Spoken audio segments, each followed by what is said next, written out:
lo que quiero que piensen conmigo esta mañana es de que quiero que piensen en un tema en el cual, si pudieran transportarse conmigo a lo que típicamente sucede a nivel de gobiernos en cada país. Y en cada país típicamente hay una fecha en el año y cambian las fechas en las temporadas, pero típicamente los presidentes, los líderes dan lo que se le conoce un informe de gobierno. ¿Han escuchado esa frase? En inglés es la palabra State of the Union. Entonces, en ese informe de gobierno típicamente se entrega un informe de lo que ha sucedido y típicamente se hace ¿qué es la palabra que quiero usar aquí? Se traza la visión hacia dónde va el gobierno o la dirección de ese país. Como iglesia podríamos considerar que esa temporada en la Navidad hasta cierta manera es un informe de gobierno lo que se hace, porque como iglesia es donde se reintroduce la razón por la cual somos una iglesia, qué es lo que nos constituye ser una iglesia y para qué ha sido formada la iglesia. Entonces es la combinación de ambas cosas, de lo que es y lo que hace la iglesia. Y en este caso, cuando pienso en la temporada de Navidad, yo pienso que es la temporada para poder introducir precisamente lo que es la iglesia y lo que hace la iglesia. E inclusive, esta mañana, and I'm going to see if it's going to work, brother, my clicker. Oh, there. Is that me? Switching? Or that's you? That's me. All right. That's good sign. That's good sign. Ahí en la mesita que está atrás hemos puesto unas tarjetas que traemos cada semana con la información del ministerio en el cual pueden ustedes encontrar un montón de recursos. Así es que ahí está y si gustan llevarlos es lo que está ahí en la pantalla para que lo tengan con ustedes. Este tema con respecto a lo que viene siendo los valores fundamentales de la iglesia o el informe de gobierno, quiero que piensen conmigo en términos de los cuales podemos considerar esta temporada para reintroducir a la persona de Cristo. Porque hablar acerca de lo que es la iglesia es hablar acerca de la persona de Cristo. La iglesia está definida por su cabeza, por su líder o por su esposo, que en este caso es precisamente la persona de Cristo. Dentro de una semana nuestra hija, con el favor de Dios, se nos casa, la hija mayor, tenemos 3 hijos, y una de las cosas que hemos hablado acerca del matrimonio o de una boda es precisamente que una boda es básicamente un enganche. Es la anunciación, es el estar anunciando, preintroduciendo lo que está por venir. Porque lo que está por venir son precisamente las bodas del Cordero. Es el casamiento de Cristo como el novio con su amada esposa que es la iglesia. Entonces el matrimonio de cada uno de nosotros, para los que hemos estado casados o los que lleguemos a casarnos, es precisamente la anunciación de ello. Entonces la próxima semana que nuestra hija se case, es el recordar eso, el recordar de que estamos anunciando lo que está por venir. Entonces quiero que piensen conmigo en ello, porque cuando hablamos de los valores de la iglesia, inicia con la persona de Cristo. E inclusive la persona de Cristo, que es lo que celebramos en la Navidad, es la encarnación, es el advenimiento, es el nacimiento virginal de Cristo. Eventualmente da la anunciación da el inicio de lo que está en la pantalla como la obra de Cristo, que viene siendo la vida de Él. Entonces piensen conmigo, porque en la Semana Mayor estamos concluyendo esa obra de Cristo. En otras palabras, cuando Cristo va a la cruz y Cristo eventualmente pronuncia sus últimas palabras, la última que va a pronunciar es consumado es. Y esa consumación de las cosas está hablando de su trayectoria en la tierra que llega a su conclusión. Eventualmente observen en la pantalla que llegamos a la novia de Cristo, que es la iglesia. Entonces, cuando hablamos acerca de este informe de gobierno, hablamos acerca de estos valores fundamentales de la iglesia. Lo que distingue a la iglesia de cualquier otra institución o cualquier otra entidad en la tierra es que no iniciamos con la iglesia, iniciamos con Cristo. Entonces, cuando se trata de tu vida, se trata de tu hogar, de tu matrimonio, se trata del 2024, no iniciamos con nosotros, iniciamos con la persona de Cristo. Parte de ello es precisamente su supremacía, es la cuestión de saber que Él es supremo, que Él es quien dijo que Él era. Si tienen una Biblia, me encantaría que fueran conmigo al Nuevo Testamento, y quiero que consideremos unos pasajes del capítulo número 1 del libro de Filipenses. En el Nuevo Testamento, el libro de Filipenses. Y estamos hablando de esta carta de Filipenses por varias razones. Una de ellas es porque el apóstol Pablo en esta carta va a introducir o reintroducir. Para los que ya son seguidores de Jesús es reintroducción, para los que no son seguidores de Jesús es introducción, precisamente los valores de la iglesia. Está reintroduciendo esto que está en la pantalla, la cristología, la misionología y eventualmente la eclesiología, que es lo que acabo de explicar, la persona, la obra y la novia de Cristo. ¿Okay? Entonces, la manera en que estamos describiendo este informe o esta celebración de lo que es Cristo. Observen lo que dice la palabra del Señor, iniciando en el versículo número 1, dice Pablo y Timoteo. Este es el saludo que está dando él a los filipenses, capítulo 1, versículo 1. Dice Pablo y Timoteo, siervos de Cristo Jesús. Y observen el lenguaje. ¿A quién está escribiendo? A todos los santos en Cristo Jesús que están en Filipos, incluyendo a los obispos y a los diáconos. Entonces Pablo está usando un lenguaje en el cual incluye a toda la iglesia. Es esta cuestión de hablar de todos, ¿sí? Todos los santos. Si ustedes observan el lenguaje, se describen ellos como siervos, se describen a la iglesia como santos, habla acerca de obispos, habla acerca de diáconos o de liderazgo de la iglesia. ¿Qué es el punto? El punto que está tratando de comunicar Pablo en su informe de gobierno o en su reintroducción de los valores de la iglesia es precisamente el entender que la iglesia, lo que es la iglesia independientemente de sus responsabilidades o de sus funciones. Porque observen, desde la perspectiva de Pablo y Timoteo, es lo que sería la autoridad apostólica. Es aquellos que Dios ha apartado para una tarea específica. Inclusive gente nos pregunta y dice, ¿hay apóstoles hoy en día? Y la respuesta es no. No hay apóstoles desde la perspectiva de Pablo, donde esta autoridad apostólica o este llamamiento apostólico ha cesado o ha terminado precisamente con la clausura de la Biblia. Parte de la función de los apóstoles era revelar la palabra de Dios. Eso ya no existe, ya no hay revelación. Inclusive la frase que usamos es que si el mensaje es nuevo, no es para ti. If it's new, it's not for you. Es lo que decimos en inglés. ¿Por qué? Porque el mensaje es completo en la palabra de Dios, ¿no es cierto? E inclusive esta cuestión de los valores fundamentales de la iglesia, que inicia con la cristología o con Cristo, es que Cristo es el cumplimiento de todo lo que los apóstoles y profetas anunciaron o dijeron. Entonces vean lo que voy a decir. La Biblia, apóstoles, profetas en el Antiguo Testamento, apóstoles en el Nuevo, todo lo que ellos compartieron, dijeron, anunciaron, profetizaron, trajeron como palabra de Dios, todo lo que dijeron, no fue dicho para que la iglesia lo obedezca, fue dicho para que la iglesia se diera cuenta, o el pueblo de Dios, que no podemos obedecerlo. Están apuntando al que iba a obedecer. ¿Quién obedeció? Es Cristo. Entonces nuestra responsabilidad o nuestro trabajo es poner nuestra confianza en quien obedeció. Nosotros ponemos nuestra confianza en Cristo, y al poner nuestra confianza en Cristo, la obediencia de Cristo es transferida, es dada, es acreditada a nosotros. Entonces, ya que hemos puesto nuestra confianza en Cristo, que no es otra cosa más que simplemente ser salvos, pues nada, o sea, confiamos en Él, ponemos nuestra fe en Él. Entonces, el objeto de nuestra fe, depositamos nuestra confianza en Él, Él en retorno, o Él nos entrega su obediencia. La obediencia que Él puso, que Él hizo, que Él ejerció, nos la entrega, y ahora obedecemos la Biblia. Entonces la Biblia la obedecemos no pero como producto de ser aceptos en Cristo. Una vez más, la obediencia no es para ser salvos, la obediencia es porque somos salvos. Entonces Pablo, cuando está hablando acerca de él y de Timoteo, habla de la función apostólica como representante apostólico Timoteo, y de ahí se mueve ahora a los santos, al resto de la iglesia, y al final usa el lenguaje de obispos y diáconos, que son otra de las funciones de la iglesia. ¿Qué es el punto? Que independientemente cuál es la función de la persona, independientemente de cuál sea la función, la iglesia es un grupo de personas que originalmente estaban apartados de Dios, y a través de Cristo ahora están apartados, dígalo conmigo, ¿qué cosa? Para Dios. Entonces eso es lo que hace la iglesia.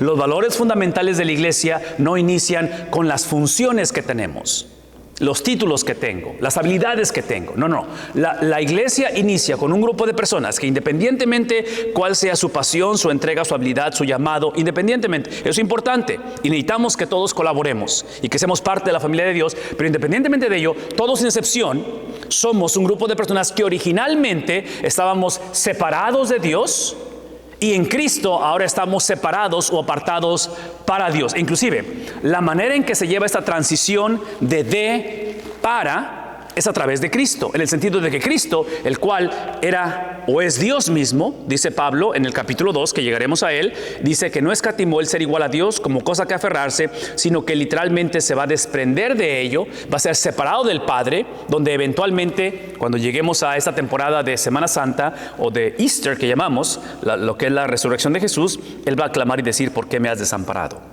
Porque hay una separación del Padre, hay un abandono que el Padre ejerce sobre el Hijo. Entonces, piensen conmigo en ello, porque es lo que está llamando el apóstol Pablo. El versículo número 2 Cuando nos damos cuenta de esa separación que había entre nosotros y ahora estamos apartados para Él, observen el lenguaje que usa en el versículo 2.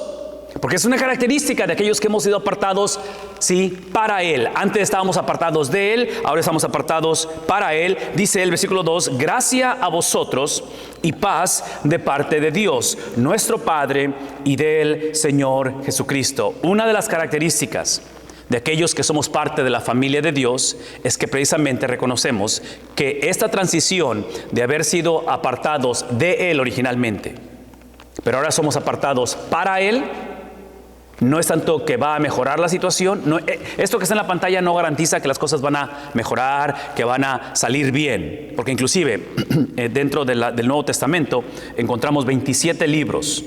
Son 66 en toda la Biblia, pero hay 27 en el Nuevo Testamento. Primero es Mateo, el último es Apocalipsis, 27. De los 27, 13 se le atribuyen al apóstol Pablo. De los 13, 4 de ellos se le conocen como cartas de prisión, cartas que él escribe desde la cárcel. Filipenses es uno de ellos.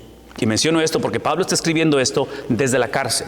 Entonces Pablo no está dando la fórmula para salir de la cárcel, para que la vida tenga sentido, para que la cosa mejore. Pablo solamente está diciendo esto: cuando esto que está en la pantalla sucede en tu vida, en nuestras vidas, y pasamos de ser enemigos de Dios a ser hijos de Dios, pasamos de estar apartados de Dios ahora a ser apartados para Dios, cuando eso sucede, lo primero que sucede en nosotros es precisamente la libertad que tenemos en Él, donde reconocemos que es por, ¿qué es la primera palabra que está en la pantalla? Es por gracia. Es por gracia. Y esa palabra gracia es una de las palabras más trasmalversadas, confundidas, distorsionadas, difamadas, en fin, malentendidas. Y hasta cierta manera entiendo el por qué se confunde, pero este es el principio que quiero que recuerden, porque dice él: gracia a vosotros, paz de parte de Dios, el cual es nuestro Padre, el cual es el Padre del Señor Jesucristo.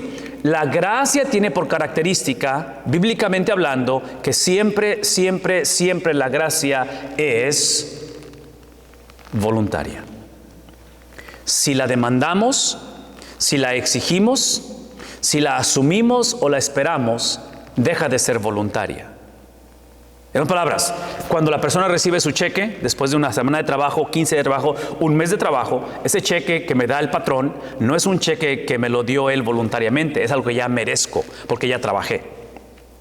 Cuando trata de la gracia de Dios, Dios no nos debe gracia. Él nos debe justicia. Él nos debe condenación eterna. Él nos debe infierno. Entonces, si Dios ejerciera su justicia ahorita, todos iríamos al infierno. Pero es por gracia, que dice el apóstol Pablo en Efesios capítulo 2, versículos 8 al 10. Es por gracia que sois salvos a través de la fe. No somos salvos por la fe, somos salvos por la gracia de Dios. Y la gracia de Dios es precisamente el nacimiento virginal de Cristo Jesús. Entonces, recordemos eso, porque aquí es donde él describe esa gracia. La gracia no es el cambio de circunstancias, es la paz en medio de las circunstancias. Inclusive, para el cristiano, la paz no es la ausencia de problemas. La paz es una persona. Su nombre es Cristo. E inclusive el apóstol Pablo describe a esta paz o a esta experiencia, y observen la gracia de Dios, porque la gracia de Dios es que pone Pablo el lenguaje del pronombre o del pronombre personal de Dios, ese nombre de Jehová, que es el nombre personal que usa el Antiguo Testamento, ¿sí? Lo pone en un lenguaje de familia, lo pone como Padre. ¿Observan eso? Entonces, observen, es Dios el Padre, y después usa la palabra Señor, que es el nombre que se le da a Cristo, que es por sobre todo nombre. Dice en el capítulo 2 de Filipenses que en ese nombre toda lengua va a confesar y toda rodilla se va a doblar y a declarar que Jesucristo es ¿qué cosa?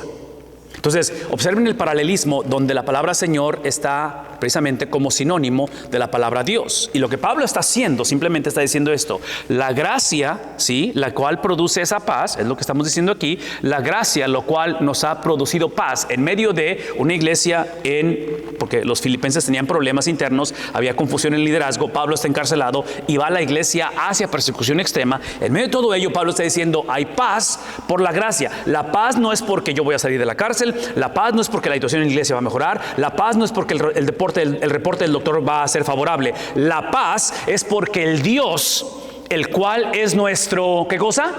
Nuestro Padre, porque el Hijo nos ha dado acceso al Padre. Ese Hijo es Señor de todas las cosas. Ese Hijo es aquel, observen el lenguaje, ese Hijo es aquel, la palabra Jesucristo, que está compuesta de su nombre personal Jesús. El nombre Jesús se lo dio el ángel. Si cuando el ángel se aparece a María, le dice a María, y llamarás su nombre, ¿qué cosa? Jesús, porque Él salvará al pueblo, a su pueblo, de sus pecados. Entonces, el nombre es dado por el ángel, es su nombre personal Jesús. La palabra Cristo es simplemente su título, que es Mesías, prometido, el caudillo, el libertador que vendría. Entonces, ¿qué es el punto? El punto es que Pablo está diciendo, la gracia de Dios es encontrar paz, no en el cambio de circunstancias, pero en la habilidad de reconocer que el Dios de la Biblia es nuestro Padre Celestial. Y es nuestro Padre Celestial porque nuestro Big Brother, su nombre es Cristo, ¿sí? Es aquel que Él es Señor por encima de todas las cosas, que Él reina por encima de todas las cosas, aun cuando las circunstancias no se ven favorables. En medio de todo esto, el apóstol Pablo, los minutos que me quedan, déjenme vamos a hablar rápidamente de esto. En medio de todo esto, Pablo lo que va a hacer, va a escribir esta carta a los filipenses, que está otra vez dando un informe de gobierno, reintroduciendo lo que es la iglesia y qué es lo que la iglesia debe de hacer. Una vez más, el informe de gobierno es para describir qué es la iglesia y qué debe de hacer. Y voy a decir una vez más, porque no me voy a regresar en la presentación por cuestión de que ya avancé, pero quiero que piensen eso. La iglesia encuentra su identidad, si ustedes recuerdan al principio, la persona de Cristo, la obra de Cristo y la novia de Cristo. ¿Recuerdan eso? Persona, obra y novia.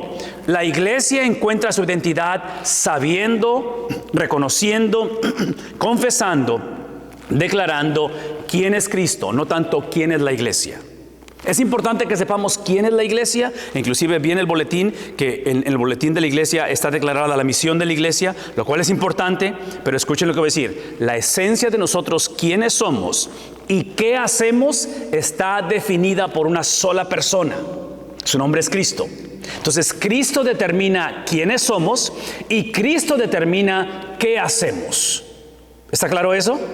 Porque es el mismo principio con respecto a la vida de nosotros, con respecto al matrimonio, con respecto al gobierno, con respecto a la ancianidad, con respecto a la juventud, con respecto a las finanzas, con respecto a las relaciones, la sexualidad. Cristo determina qué son las cosas y Cristo determina para qué son las cosas. Por lo tanto, en la pantalla lo que Pablo está diciendo es que ahora él quiere, a través de los filipenses, administrar esa relación que él tiene de amor con la iglesia, Pablo con la iglesia, a través del sentir en su corazón de gratitud. Entonces, la manera en que él administra, y aquí la palabra clave es administración, ¿verdad? Porque esta cuestión de la relación que Pablo tiene con la iglesia de amor es parte de esa relación en la cual, y esto es completamente irónico, pero ustedes recordarán que este Pablo es el que antes se llamaba Saulo y era perseguidor de la iglesia. Era aquel que iba rumbo a Damasco con cartas del sumo sacerdote. ¿Para qué cosa? Para encarcelar a los del camino. ¿Qué es el punto? Que observen otra vez, aquel que estaba separado o apartado de Dios, ahora está apartado o separado para Dios. ¿Captamos eso? Y ahora él simplemente él no es el creador del amor. Sí, él antes sentía odio por la iglesia. Él ahora siente ¿qué cosa?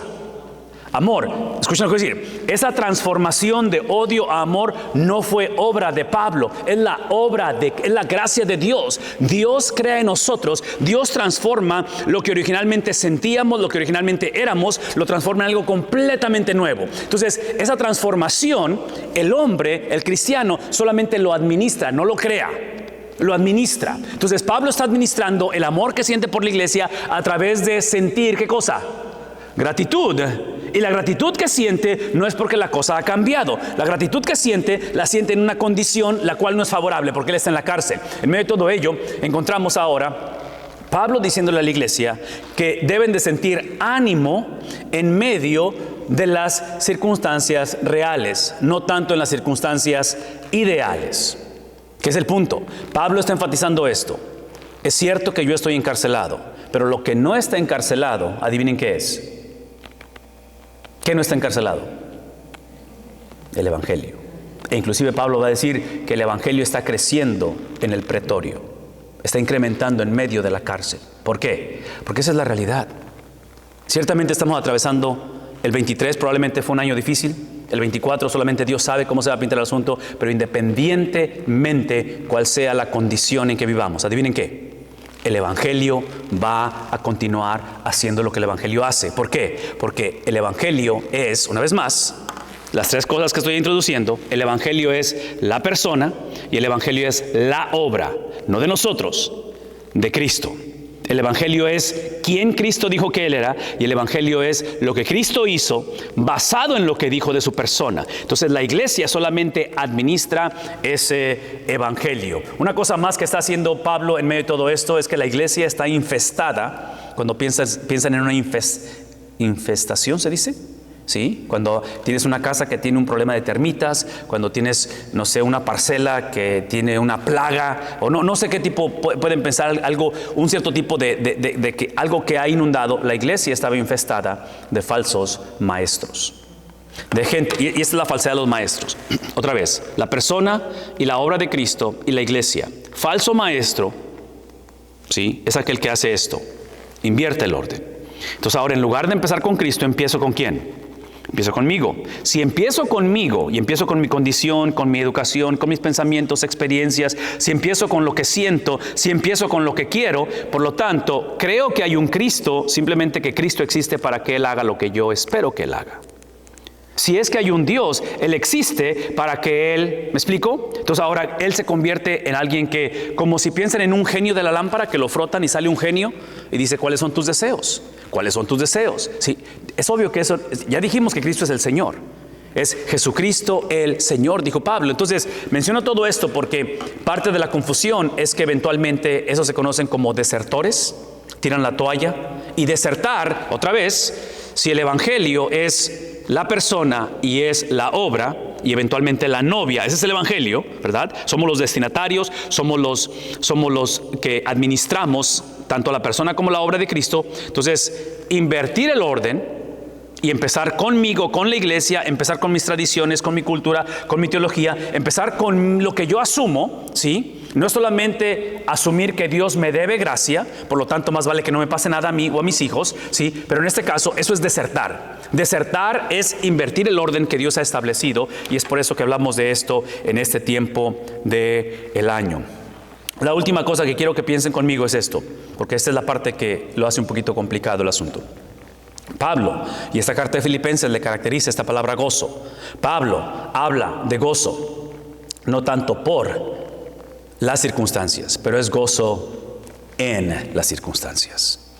Entonces no nos gozamos por el reporte del doctor, nos gozamos aún en medio de lo que el doctor ha dicho. No nos gozamos en medio de la situación económica o la situación relacional, pero nos gozamos en medio de todo ello. ¿Por qué? Porque la meta que Pablo va a poner aquí es que la iglesia sea reintroducida a la perspectiva, la cosmovisión, la palabra en inglés es world view, al entendimiento, ¿sí?, de lo que la Biblia dice con respecto al sufrimiento. Pablo no está presentando una fórmula de cómo evadir el sufrimiento. Pablo está introduciendo o reintroduciendo que en medio de el sufrimiento, inclusive más adelante, con el favor de Dios, vamos a ver el resto del capítulo 1 y el versículo 23 eventualmente va a decir esto, porque para mí el vivir es Cristo y el morir, ¿qué es?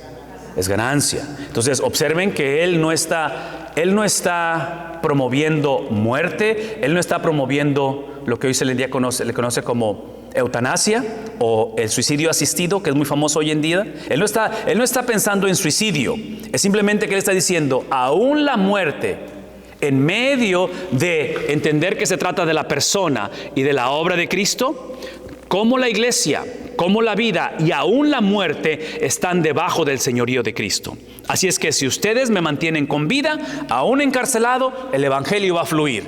Si me matan, adivinen qué va a suceder. Ustedes matarme, ejecutarme a mí, es darme acceso directo a Cristo. Entonces la muerte es ganancia, porque aun cuando la muerte es una pérdida en el mundo temporal, es ganancia en el reino de Dios. La muerte trae luto temporalmente y es un luto real. Es un luto en el cual Cristo fue copartícipe cuando Él sufrió, cuando Él lloró. Se da cuenta de la muerte de Lázaro, se da cuenta del abandono que Él recibe en la cruz y Él sufre. Pero ese sufrimiento está procesado a través de lo que está por venir. Y lo que está por venir en la persona de Cristo es saber que su obediencia, que su sufrimiento, el cual fue predestinado, preestablecido antes de la fundación del mundo, donde Judas, donde los gobernadores romanos, donde líderes religiosos iban a ser instrumentos para llevar a cabo el sufrimiento. Ese sufrimiento fue la antesala para lo que estaba por venir. Lo que estaba por venir no solamente era el saldo pagado, donde literalmente la deuda es pagada en Cristo, porque Él absorbe la ira de Dios, Él absorbe la venganza del Padre, Él absorbe la justicia de Dios que nos correspondía a nosotros, entrega su vida en un madero, derrama su sangre preciosa y literalmente al tomar su último hálito y decir consumado es, entrega su espíritu y literalmente el sufrimiento es proyectado a través de lo que está por venir. ¿Qué está por venir? Lo que está por venir es la salida triunfante de Él de esa tumba, donde no le pude contener.